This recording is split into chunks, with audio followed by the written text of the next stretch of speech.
அதிமுகவில் இருந்து பாஜகவில் இணைந்த 17 பேரை வைத்துக் கொண்டு அண்ணாமலை ஆட்சி அமைக்க கவர்னரிடம் உரிமை கோருவார் என்று முன்னாள் அமைச்சர் ஜெயக்குமார் விமர்சித்துள்ளார்.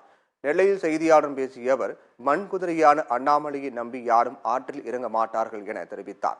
21 விழுக்காடு வாக்கு வங்கி இருப்பதாக கூறும் அண்ணாமலை, 21 விழுக்காட்டில் பின்பகுதியில் உள்ள ஒன்றை எடுத்து விடலாம் என்றும், பாஜகவுக்கு 2 விழுக்காடு ஓட்டு மட்டுமே வரும் எனவும் தெரிவித்தார்.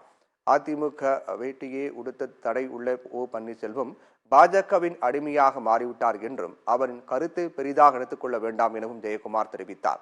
தமிழகத்தில் இந்தியா கூட்டணி வெற்றி பெறும் என்று கருத்து கணிப்பு குறித்த கேள்விக்கு பதிலளித்த ஜெயக்குமார், அது கருத்து கணிப்பு அல்ல, கருத்து திணிப்பு என்றும், கடந்த நாடாளுமன்ற தேர்தலில் திமுகவும் அதிமுகவும் 2.5 விழுக்காடு வாக்குகள் மட்டுமே வித்தியாசம் எனவும் தெரிவித்தார். மண்குதிரைக்கு வீணான ஆசைகள், அது அதுக்கு மேலே நான் என்ன சொல்ல முடியும்? அதான் மண்குதிரையை நம்பி போகிறவங்க கதை அவ்வளோதான். அது 17 பேர் தேடி இடி பிடிச்சி நானும் தேடி பார்த்தேன். எப்போ வரும்? 1982 அவங்க திமுகவுக்கு போயிட்டு அப்புறம் கட்சி மாதிரி திருப்பி போனவங்க.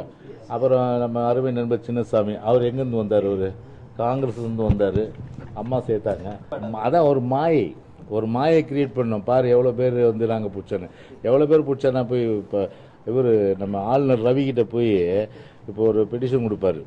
இப்போ வந்து கவர்மெண்ட் நீங்கள் வந்து ஃபார்ம் பண்ணுங்கன்னு சொல்லிட்டு இந்த 17 பேரை வச்சு